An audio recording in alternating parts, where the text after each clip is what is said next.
Assalamu alaikum. I hope you're doing great. Welcome to the fifth lesson of our module number 5, in which we're going to start the part of conjunctions. अब हमारे module number 5 में 3 parts हैं: conjunctions, prepositions and connectors. So we are done with the part of prepositions, जिसको हमने बहुत ही detail से पढ़ा था. Now we are going to start the second part, which is conjunctions, and we are going to learn even though, although and though, the three main conjunctions, and with that we are going to learn so many more conjunctions with their details as well. Now, first of all, why conjunctions matter? अगर हम अपनी conversation को without conjunctions उसको बोलें, उससे बात करें, तो फिर क्या होगा? आई was tired, I worked. This is very incomplete, right? इसका कोई एज सच मतलब अधूरा अधूरा लग रहा है, राइट? और अगर हम अपनी कॉन्वर्जेशन में, अपनी लैंग्वेज में कंजक्शंस को ऐड करें तो हमारी कॉन्वर्जेशन कैसे होगी? आई was tired but I worked. Although I was tired, I worked. अब ये दोनों सेंटेंसेस बिल्कुल कंप्लीट लग रहे हैं और एक नेचुरल फ्लो आ रहा है, and you know it's making sense, right? So conjunctions make your English smooth, natural and fluent. Coming towards the three main conjunctions, which are even though, although and though. Now all of these three words mean the same. इन तीनों words की meaning same है, और meaning क्या है? Despite the fact that. इसके हम पहले कुछ एग्जांपल्स देख लेते हैं ताकि आपको मीनिंग समझ आ जाए. First one is although it was raining we went out. Second one is even though he was tired he continued working. अब आपको इन दो सेंटेंसेस से क्या लग रहा है? यहाँ पे मैं अगर लिख रही हूँ although it was raining, जबकि बारिश हो रही थी वो फिर भी बाहर गया, या हम फिर भी बाहर गए, तो इसका मतलब है ये जो फ्रेज है जबकि बारिश हो रही थी, इसी का मतलब है despite the fact that. Means despite the fact that it was raining we went out. मतलब भले बारिश हो रही हो, हम बाहर गए थे, और भले he was tired but he continued working. तो इसी का मतलब इवन दो, ऑल्दो एंड दो है. इन तीनों में कुछ स्पेसिफिक डिफरेंस है जो मैं आपको बता देती हूँ. डिफरेंस ये है कि इवन दो जो है वो सबसे स्ट्रॉन्गेस्ट है. वो कैसे? इसमें इमोशनल एम्फेसिस ज़्यादा होता है. जैसे even though he was tired, तो उसमें हम ज़्यादा एम्फोसाइज कर रहे होते हैं कि इवन मतलब वो चीज़ पे ज़्यादा इम्पॉर्टेंट होती है. Second is although is a bit formal, तो वो ज़्यादा स्पोकन इंग्लिश में यूज़ नहीं होता, वो ज़्यादा रिटन इंग्लिश में यूज़ होता है. दो इज़ अ बिट इनफॉर्मल, तो इसको हम स्पोकन इंग्लिश में ज़्यादा यूज़ करते हैं. I hope it's clear now. Let's discuss the position in the sentences now. Now these words can come at the beginning of the sentence or in the middle of a sentence. जैसे although she was tired, she worked. She worked although she was tired. Now do you see यहाँ पे although जो है वो शुरू में है and second sentence में it's in the middle. Both are correct sentences. Last में नहीं आएगा. Okay. Another one sentence is even though it was late, we stayed. We stayed even though it was late. तो conjunctions जो हैं वो हम शुरू में भी रख सकते हैं और मिडिल में भी रख सकते हैं, बट लास्ट में नहीं रखेंगे. With that, here is a mini activity for you. You have to combine these two sentences with the conjunctions that we just studied. Number one is it was cold, we went out. Number two is he was tired, he studied. All the best with that. Now let's compare but versus although. अब यहाँ पे हम जैसे पहले तो compare करते हैं. Okay, I was tired but I worked. Although I was tired I worked. दोनों सेंटेंसेस सही हैं. अगर हम बट यूज़ करेंगे तो हम ऐसे यूज़ करेंगे, ऑल्दो यूज़ करेंगे तो फिर हम ऐसे यूज़ करेंगे. दोनों का स्ट्रक्चर थोड़ा सा डिफरेंट है.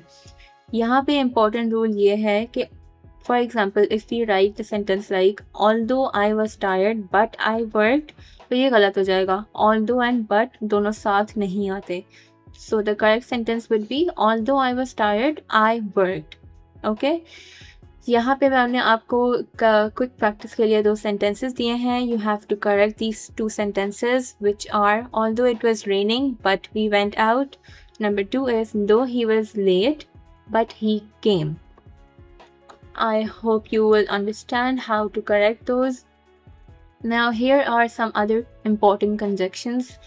First one is because. अब because हम तब यूज़ करते हैं जब हमें कोई रीज़न देना हो अपने सेंटेंस में, सही है। जैसे I stayed home because I was sick. अब मुझे आगे एक्सप्लेन नहीं करना होता तो मैं बिकॉज ऐड नहीं करती, क्योंकि मुझे एक्सप्लेन करना था why did I stay at home, तब फिर मैंने बिकॉज ऐड करके आगे अपनी चीज़ एक्सप्लेन की। She studied hard because she had exams. Number second conjunction is so. So हम तब यूज़ करते हैं जब हमें रिजल्ट बतानी होती है। जैसे आई was tired so I slept. ठीक है, ये जो है वो कॉज है और ये उसका अफेक्ट है, ये रिजल्ट है उसका। Another sentence is it was late so we left. Third conjunction is and. And हम तब यूज़ करते हैं जब हमें किसी सेंटेंस में एडिशन करनी हो, कोई एक और चीज़ ऐड करनी हो, तो वो हम कैसे करेंगे। She is smart and hard working. He plays cricket and studies well. तो एक ही सेंटेंस में हमने दो चीज़ें ऐड कर ली उसमें। नंबर फोर्थ इज़ और। अब और हम तब यूज़ करते हैं जब हमें चॉइस देनी होती है। फॉर एग्जाम्पल टी और कॉफ़ी, मतलब you have one option. Number 2 is you can stay और लीव। तो इन दोनों में से हमें कोई एक चूज़ करना होता है। Now let's move towards the advanced conjunctions which are number 1 while. अब वाइल हम तब यूज़ करते हैं जब हमें कंट्रास्ट शो करना होता है किसी भी चीज़ का, जैसे मतलब एक दूसरा पॉइंट ऑफ व्यू देना होता है। जैसे while I prefer tea she likes coffee, means दो डिफरेंट पॉइंट ऑफ व्यूज़ हुए। तो जब भी हमें दो different point of views mention करने होते हैं तो फिर we use while. Second is whereas. अब दिस इज़ फॉर्मल कंट्रास्ट। ये वाइल हम इनफॉर्मली यूज़ करते हैं, वेयर एज हम फॉर्मली यूज़ करेंगे। जैसे he is rich whereas she is poor. Same बात है, दोनों में अलग अलग पॉइंट ऑफ व्यूज़ हैं, बट सिर्फ वर्ड का डिफरेंस है because of formal and informal. Third is even if. ये हम तब यूज़ करते हैं जब हमें कोई कंडीशन देनी होती है। I will go even if it rains. मैं जाऊँगा अगर बारिश हुई भी सही तो।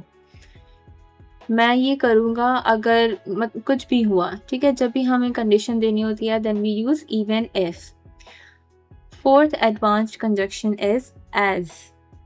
एज हम तब यूज़ करते हैं जब हमें रीज़न देना होता है in advanced way. Okay, for example I left early as I was tired.